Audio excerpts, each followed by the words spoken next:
first of all, does anyone in the room own a business? And does anybody do commission sales? Well, congratulations. I'm proud of you. And it's pretty damn hard, isn't it? Yeah. It's pretty damn hard.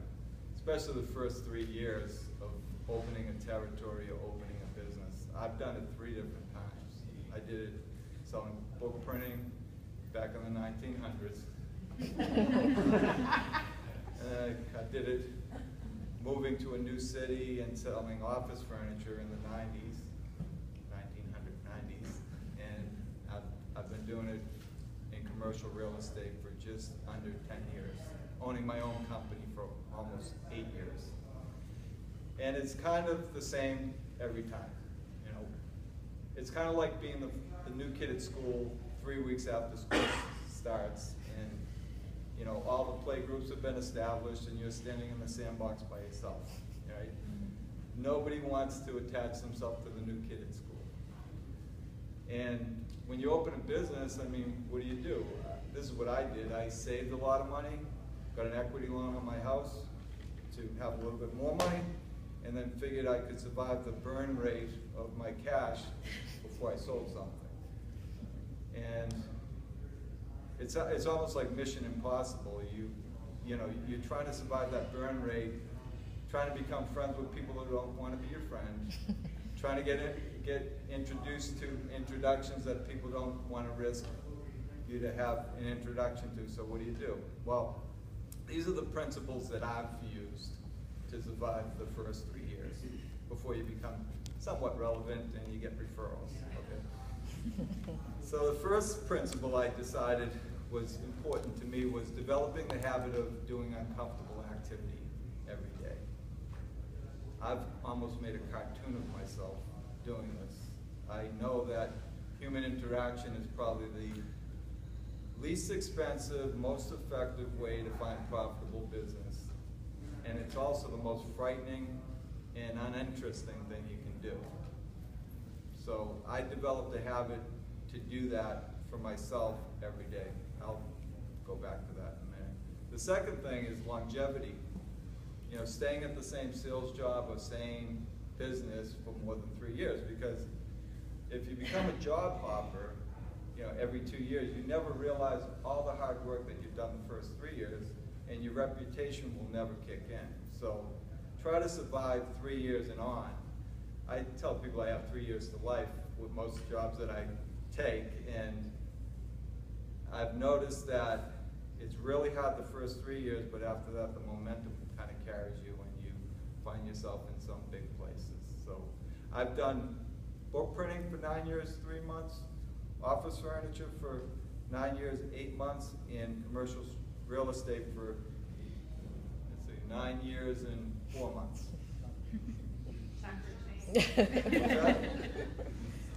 Time for a change, right? Who knows what I'm going to be doing next, right? Could be doing this. Who knows? The third principle I thought of was being part of something bigger than me. And I'm going to talk specifically about the chamber and how that's helped me down the road in this presentation. And individual growth by associating with successful people and improving to the speed of the pack. So try to hang around with people that are doing stuff. Don't hang around with people that are doing the same stuff. People that are doing frightening stuff is going to be bigger. So try to associate with people that are successful so you can be the the new student in the room and sometimes learn to be the teacher. The fourth thing would be not being afraid to help others or share what you know. I tell my competition and anybody who's willing to listen how I do things and help them do it. Not feeling like I'm going to risk anything but see them be successful and also have someone that I can connect with down the road to build a relationship with. So, and it's never hurt me, and I'll tell a story about that later in the speech, but it's never hurt me doing this. I have an assignment, Brendy, who works with me, she does property managing at one of our properties, and we were referred to, a company out of Miami bought this property, and they were looking for someone to manage the property, and they went to the biggest firm in the world for advice on who to hire, and they recommended us. And first of all, I didn't know they were watching us at all, and it's because I was willing to share how we do things in our territory and help them, you know, become successful. It was nothing more than that. Accidental, but it worked out, right, Randy? And the fifth thing is maintain a good reputation with loyalty to my team and understand that my word is gold. Never sacrifice others to better my circumstances or change the terms of a deal that was agreed to in writing or with a handshake. I know that that's carried me a long way because some people know that when they do a deal with Joe Cole, it works out. And the deal will not change.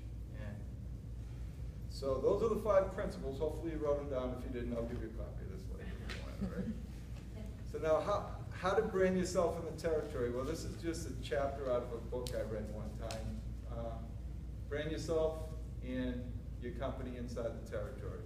These are takeaways of the chapter. The first thing is become active and visible in the Chamber of Commerce. And take advantage of what the Chamber of Commerce has. I'll give you an example. This is Innocent Joe, right? December 5th, 2006. I'm waiting for my paperwork to come back for Turner Coal Company from the state, which was 12 weeks behind. So, who do I meet? I meet Judy Gay at the Chamber of Commerce, and I sign up to be a chamber member. I'm still waiting for my company to open, and I've already joined the Chamber of Commerce because I knew that I lived in this territory.